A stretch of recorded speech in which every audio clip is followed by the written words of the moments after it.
Speak English and Punjabi. Habla inglés y español. Speak English and Arabic. Waxaan ku hadlaa Somali iyo English. Speak English and Chinese. Awari Inglesnya na Amaranya. Speak English and Vietnamese. Говорите по-английски и по-русски.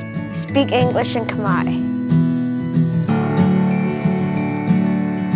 It's pretty well known in our country that, when you speak another language at home, other than English, people often view that as a deficit. And it's unfortunate because the truth is we live in an increasingly global society, and speaking another language at home is going to be a huge asset, not just to the child, not just to the family, but to our country and to our culture.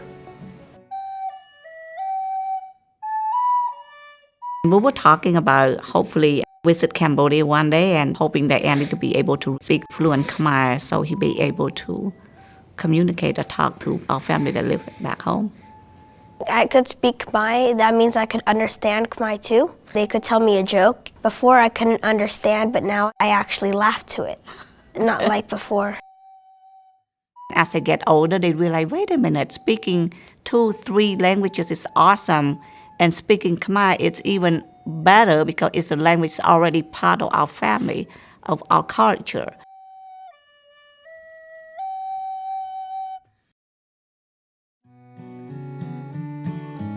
It's very natural for kids to learn language.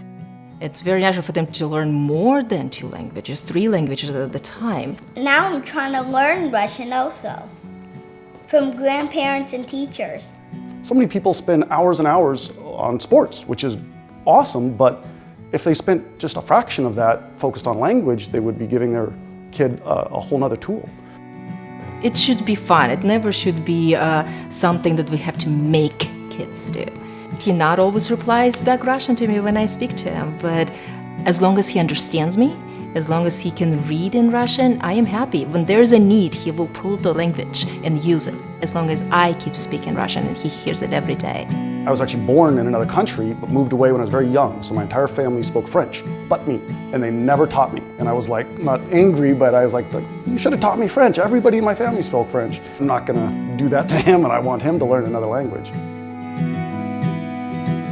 The Arabic school starts because the community really need to make sure the kids will not lose the first language.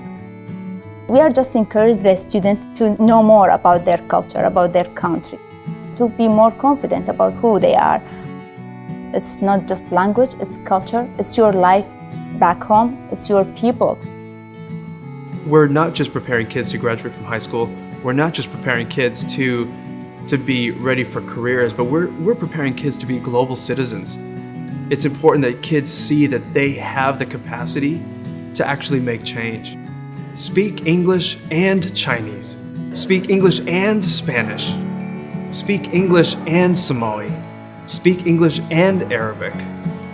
It'll give them access to so many relationships with so many people, but more importantly, it'll show them how beautiful different cultures are, and it'll show them that our way is not the only way. I think it's just being patient. They will learn.